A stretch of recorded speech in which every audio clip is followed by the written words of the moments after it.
Bonjour, merci de votre présence à cette session. Je me présente, Sébastien Duval, Solution Architect au sein d'Amazon Web Services. J'ai le plaisir de présenter cette session sur la réalisation de tableaux de bord décisionnels avancés avec Machine Learning grâce à Amazon QuickSight, la solution d'informatique décisionnelle sans serveur conçue pour le cloud. Cette session est illustrée d'une démonstration.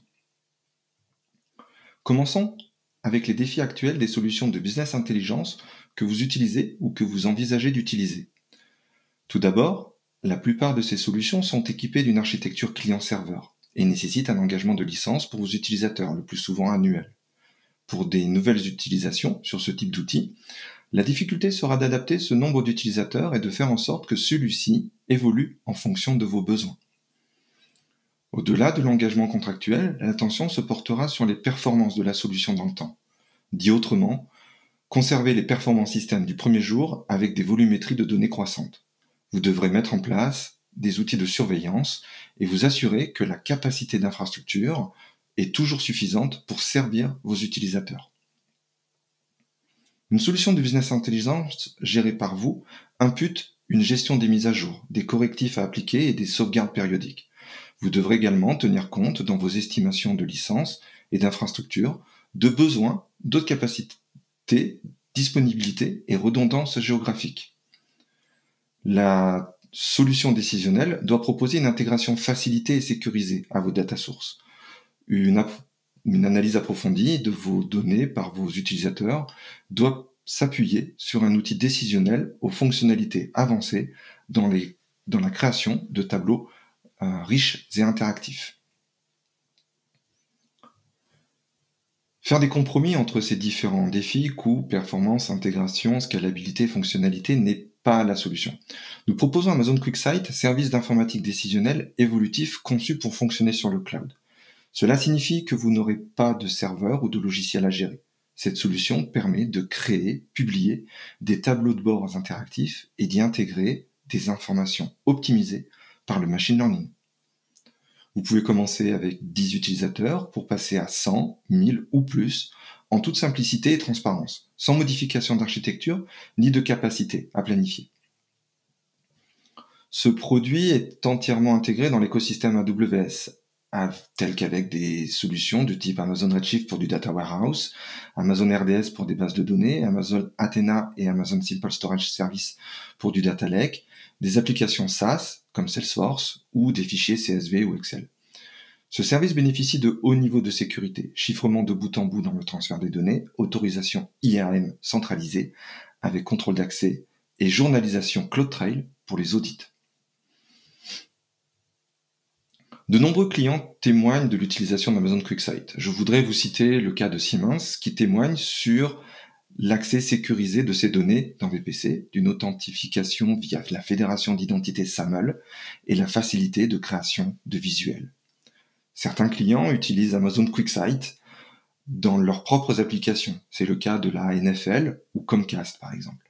Cette intégration leur permet d'obtenir des informations plus approfondies et plus rapides grâce à la nature intégrée des visualisations interactives et des tableaux de bord, ce qui facilite l'analyse approfondie des données. Il est possible de connecter Amazon QuickSight à des données sur site dans vos data centers, d'accéder aux services qui sont dans AWS et d'accéder aux applications SaaS telles que Salesforce, Twitter, ServiceNow. Vous aurez même la possibilité de faire des jointures entre deux sources de données différentes. Par exemple, une table d'un data warehouse Amazon Redshift avec une table d'un data catalog Glue accédée avec Amazon Athena. Spice est le moteur de calcul en mémoire parallèle ultra rapide d'Amazon QuickSight. Il a été conçu pour le cloud. Il permet une utilisation intensive de requêtes sur des vastes ensembles de données. Les données dans Spice persistent jusqu'à ce qu'elles soient explicitement supprimées par les utilisateurs. Amazon QuickSight vous permet d'intégrer facilement du machine learning afin d'obtenir des informations plus approfondies sur vos données. La détection des anomalies va analyser en continu toutes vos données pour découvrir des incohérences et des variations à l'intérieur des agrégats. Vous aurez la possibilité d'utiliser des prévisions qui vont utiliser l'historique de vos données pour projeter des valeurs sur une prochaine période de temps. à partir d'un historique sur 2 ans, prévoir ce qui va se passer dans les prochaines semaines, par exemple. L'outil utilise également la possibilité de générer des récits automatiques, du narratif sur vos données. Ces blocs de texte sont générés automatiquement et pourront accentuer vos rapports d'analyse pour vos collaborateurs ou clients. Enfin, il est possible d'intégrer des algorithmes de régression et de classification d'Amazon SageMaker dans QuickSight. L'exécution d'inférences s'effectue depuis les données stockées dans Spice. Souvenez-vous, le moteur de calcul en mémoire. Amazon QuickSight-Q est une fonctionnalité basée sur l'apprentissage automatique, qui utilise le traitement en langage naturel pour répondre à vos questions ou réaliser directement des graphiques. Il est toujours plus facile de se rendre compte d'un outil en le visualisant ou en le testant. Je vous propose une démonstration sur un jeu de données totalement fictif. Pour cette histoire, nous voulions comptabiliser le nombre d'animaux dans une zone forestière dans les Pyrénées. Pour ce faire, nous avons déployé plus de 100 caméras et au pied de chacune d'entre elles, un point d'eau de ravitaillement artificiel ou naturel. Chaque animal venant boire a été identifié avec le temps passé sur le bassin et la quantité d'eau consommée grâce à un système de capteurs. Ce dispositif nous a permis de collecter des milliers de données pendant 3 ans que nous allons étudier grâce à Amazon QuickSight. Commençons par intégrer ces données fictives créées pour cette occasion. Depuis la console QuickSight, je vais créer un nouvel ensemble de données. Je peux voir tous les connecteurs qui me sont aujourd'hui possibles d'utiliser à travers QuickSight, des bases de données Amazon Aurora, RDS, des bases de données de type Time Series, Time Stream, ou bien des données de type GitHub, Twitter, Jira, par exemple. Dans notre exemple, il s'agit d'un fichier CSV. Il est possible d'éditer un jeu de données afin de rajouter des opérations de calcul. Pour notre démonstration, nous allons rajouter un champ calculé qui va être le mois sur une date. Et nous allons extraire depuis notre champ date photo le mois. Et nous avons appelé ce champ datemonth qui va être placé en fin de fichier.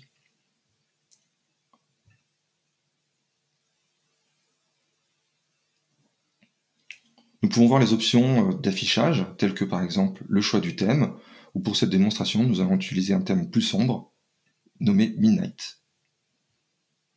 Renommons notre premier onglet et appelons-le tableau de bord.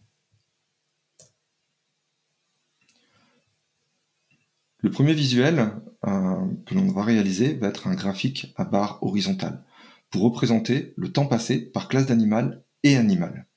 Je vais sélectionner ces champs.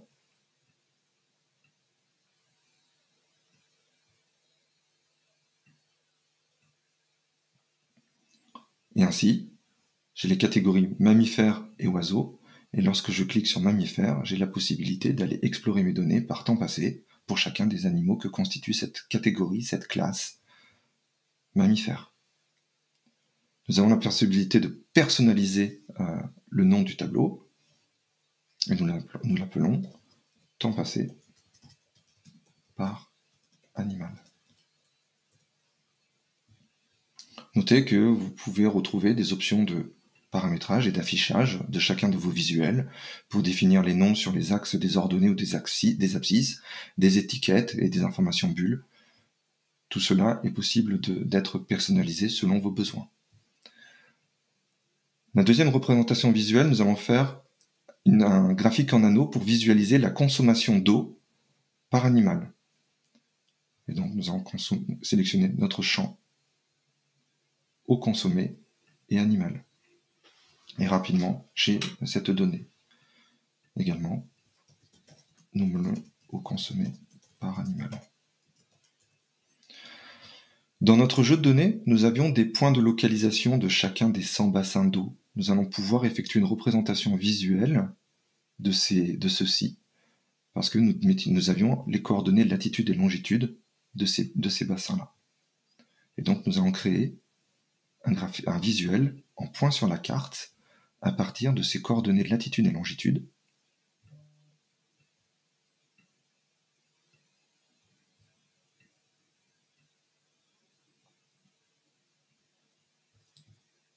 Et donc nous avons la représentation de ces 100 bassins avec l'état de consommation d'eau de chacun d'entre eux. Notons que nous pouvons rajouter une dimension d'analyse supplémentaire qui serait par exemple le type de bassin. Et donc nous avons des bassins de type artificiel et naturel, et nous pouvons visualiser ceci également, personnalisant l'affichage en mettant au consommé par point de localisation.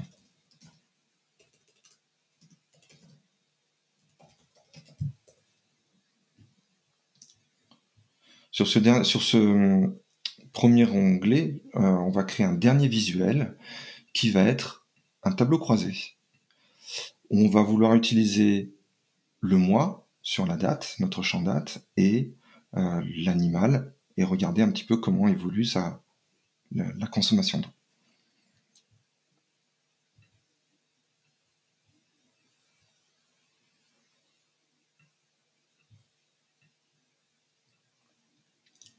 Le regroupement par date, par défaut, est au jour. Nous avons la possibilité de le modifier afin de le mettre par mois.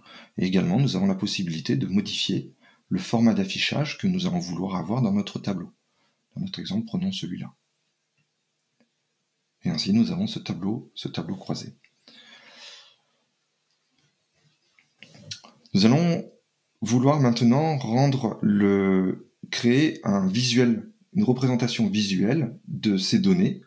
Et donc, nous allons créer ce qui s'appelle une mise en forme conditionnelle, de manière à pouvoir rajouter un indicateur visuel pour nous aider à exploiter ces données numériques. Donc, sur la métrique que nous allons utiliser au consommé, nous allons rajouter un icône, sélectionner le type d'icône que nous voulons utiliser, prenons celui-là, et nous avons la possibilité de définir des conditions personnalisées, c'est-à-dire l'icône vert de cette forme triangulaire sera appliquée à partir de telle valeur, et ainsi de suite pour chacun des icônes. Gardons les valeurs par défaut qui nous sont proposées, et utilisons que 2 icônes, à savoir la valeur max et la valeur min. Et appliquons-le à notre tableau croisé. Et cela va nous aider rapidement à mettre le doigt sur des valeurs que nous voudrions chercher plus facilement. Enfin, on va vouloir créer une interaction dynamique sur la sélection. C'est-à-dire lorsque on va vouloir sélectionner une classe d'animal depuis le premier visuel, on va vouloir que ça mette à jour notre sélection sur chacun des visuels. Pour cela, je vais créer une action depuis ce premier visuel, une action personnalisée, laisser les valeurs par défaut qui me sont proposées. Et ainsi, lorsque je vais cliquer sur mammifères, l'intégralité de mes visuels sur ce premier onglet auront été mis à jour avec cette sélection de mammifères, y compris mon tableau croisé. Et de même pour oiseaux.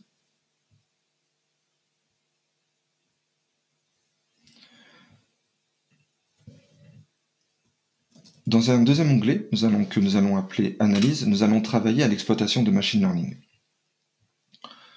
D'abord, nous allons commencer par la création d'un premier visuel de type graphique linéaire où nous allons vouloir étudier la consommation d'eau dans le temps. Également, changeons le regroupement de la période donnée au jour et travaillons par exemple sur cette analyse à la semaine.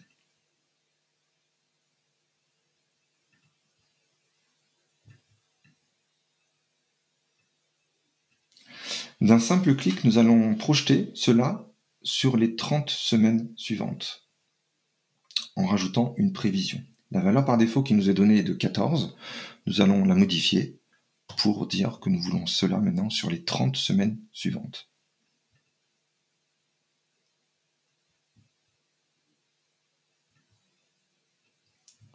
Renommons notre graphique.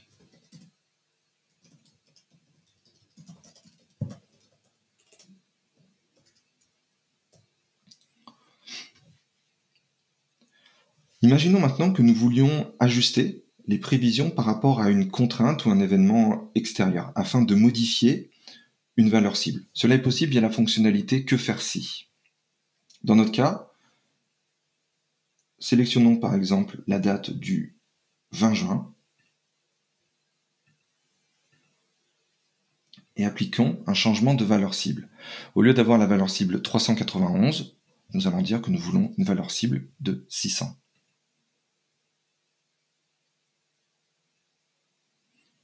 L'algorithme va ajuster automatiquement les prévisions à ce point particulier, mais en gardant la tendance et la saisonnalité. La deuxième analyse que je voulais vous partager est une détection d'anomalies.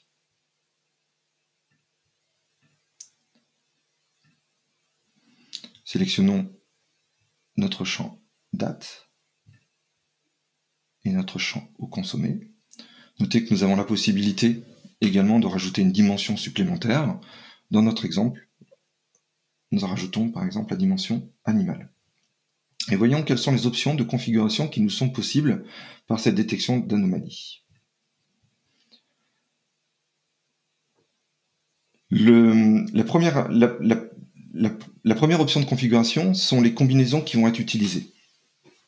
Sur les 3 champs que nous avons sélectionnés, l'outil va d'abord faire une analyse sur date de photo au consommé, puis une autre analyse sur date de photo animale au consommé. C'est ce qu'on appelle une combinaison hiérarchique.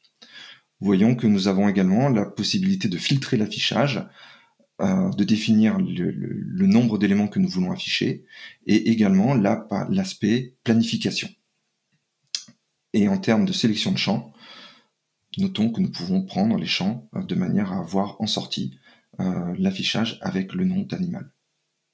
Enregistrons et exécutons cette détection d'anomalie. Alors, selon la volumétrie des données à traiter, le calcul d'anomalie va prendre quelques instants. Poursuivons notre étude, notre réalisation de tableaux et de visuels. Nous reviendrons sur le résultat de l'analyse. Sur la partie gauche de QuickSight, l'outil va nous proposer des analyses suggérées. Et dans la suggestion, il va nous indiquer la semaine la plus élevée que nous allons rajouter.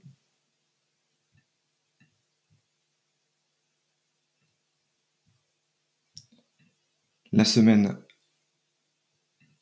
la moins élevée, donc avec la consommation d'eau la moins élevée. Redimensionnons pour rendre cela plus propre pour nos utilisateurs finaux. Et enfin, une dernière analyse suggérée qui pourrait être par exemple une tendance sur des semaines ou sur une période.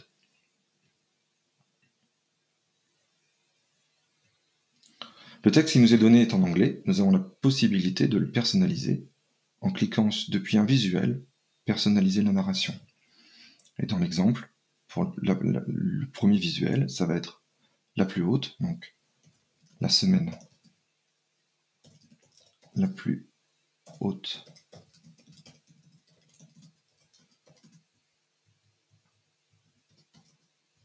et avec un total. Nous avons un rendu d'affichage avant d'enregistrer. Rajouter un espace. Et d'enregistrer.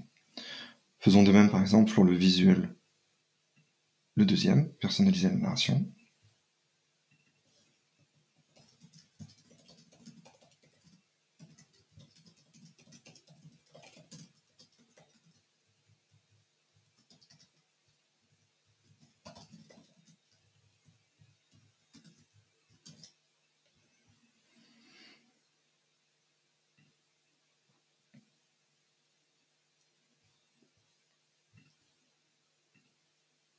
Et modifions aussi la narration.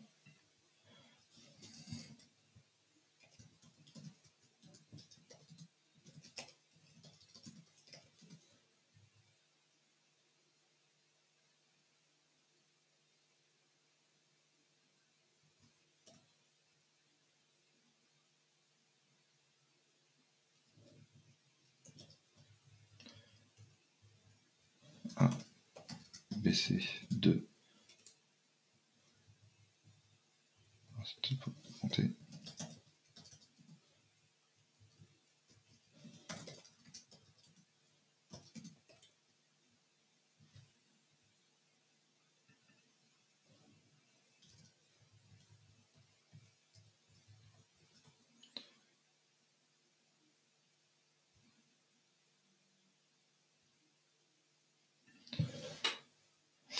Maintenant, on va vouloir travailler de manière à rendre cet onglet, cette visualisation de l'intégralité de ces visuels, créer un aspect exploratoire, de manière à donner aux utilisateurs la possibilité d'utiliser des filtres de tri.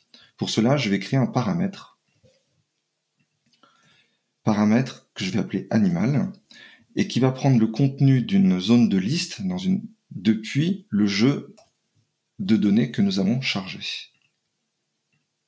Donc il va aller directement chercher l'intégralité du champ des différentes valeurs que constitue mon jeu de données, du champ animal name, pour constituer cette zone de liste. Ainsi, en haut, on peut voir que cette nouvelle zone de liste est maintenant à notre disposition.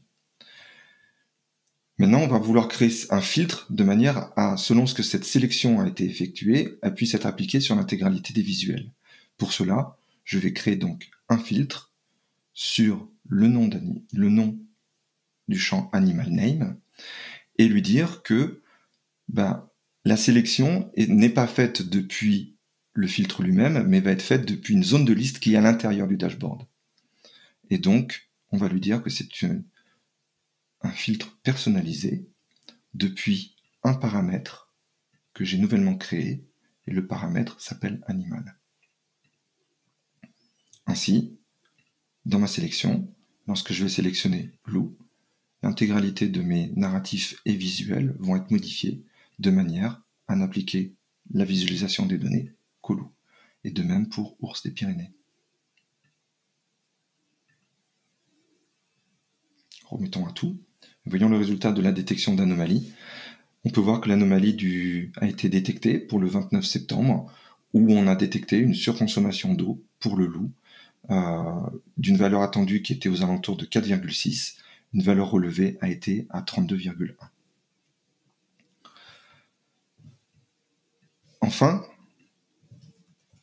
dans un nouvel onglet, on va travailler à l'aspect exploratoire de la donnée, avec deux visuels que je voulais vous partager. Le premier est une carte thermique.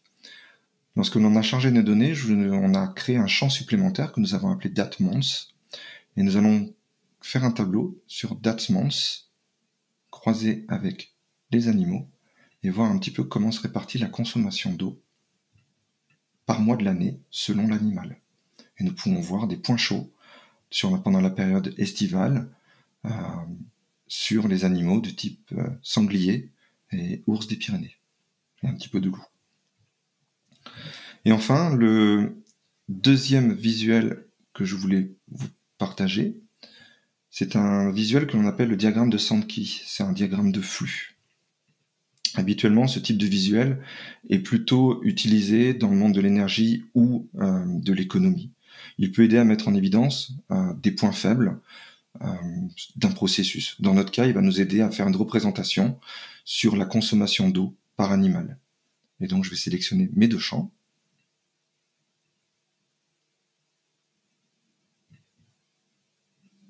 Et voir un petit peu comment se répartit la consommation d'eau. Et donc, cette représentation va me permettre rapidement de voir que sur le mois d'août, comment la répartition de la consommation d'eau est faite par animal selon le mois d'août sur les 3 années que constitue mon jeu de données, ou à l'inverse, en reprenant l'exemple du loup pour lequel nous avons détecté une anomalie précédemment, on va voir un petit peu comment se répartit la consommation d'eau pour le loup dans les mois de l'année. Enfin, sur la dernière étape de cette démonstration, je voulais vous montrer Amazon QuickSight-Q. Et donc je vais créer un topic que je vais appeler démo, rajouter mon jeu de données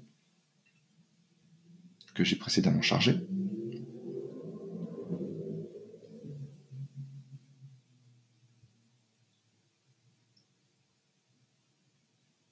je retrouve mon jeu de données que je viens de charger, avec l'intégralité des champs qui le constituent. QuickSight-Q n'est disponible qu'en anglais pour le moment, donc je vais interagir avec lui en faisant des demandes en anglais. Et donc je vais lui demander, donne-moi par semaine la consommation d'eau par animal.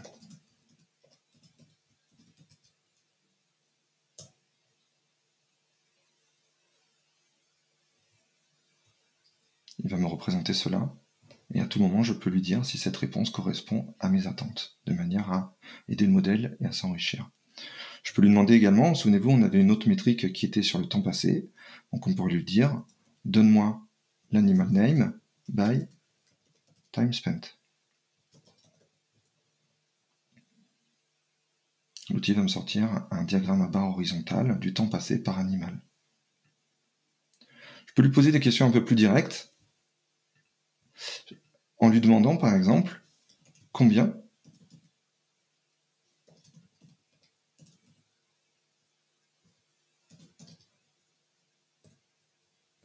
y a-t-il d'animal name?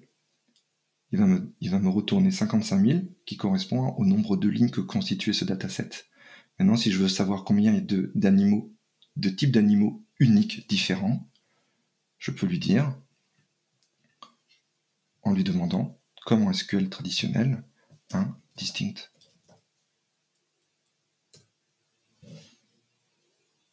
Et auquel cas, il y avait 10 types d'animaux différents qui avaient été utilisés pour faire ce jeu de données. Notez que vous avez également la possibilité de pouvoir intégrer des synonymes de manière à pouvoir faire vos requêtes. Et si par exemple, nous rajoutons le synonyme espèce pour spices,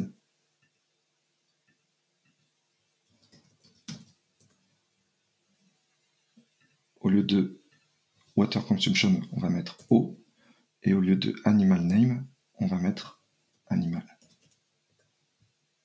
J'enregistre mes changements, et je vais lui demander, par mois cette fois,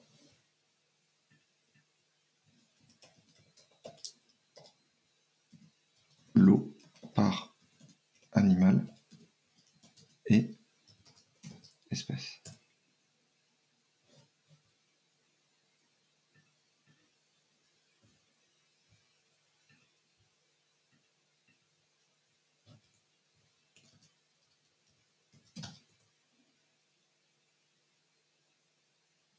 Il va m'être capable de ressortir ces données-là en utilisant les synonymes.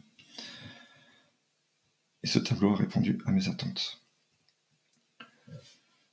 Deux types d'utilisateurs sont possibles au sein de QuickSight, les utilisateurs auteurs et lecteurs. Les auteurs peuvent se connecter aux sources de données et créer des visualisations. Les lecteurs consomment les tableaux de bord interactifs. La tarification lecteur par utilisateur s'applique à la consommation par session de 30 minutes. Chaque session est facturée de 30 centimes de dollars avec un maximum de 5 dollars par mois. Nous offrons également une tarification de capacité en session à partir de 250 dollars par mois pour 500 sessions par mois. Je vous partage également quelques liens pour explorer et tester le service QuickSight à travers un lien de workshop. Merci d'avoir pris le temps pour écouter cette session sur Amazon QuickSight et les tableaux de bord décisionnels avancés avec Machine Learning. N'hésitez pas à nous contacter par chat si vous avez des questions. Également, je vous remercie pour vos retours sur cette présentation et démonstration. Je vous souhaite un excellent summit. À très bientôt.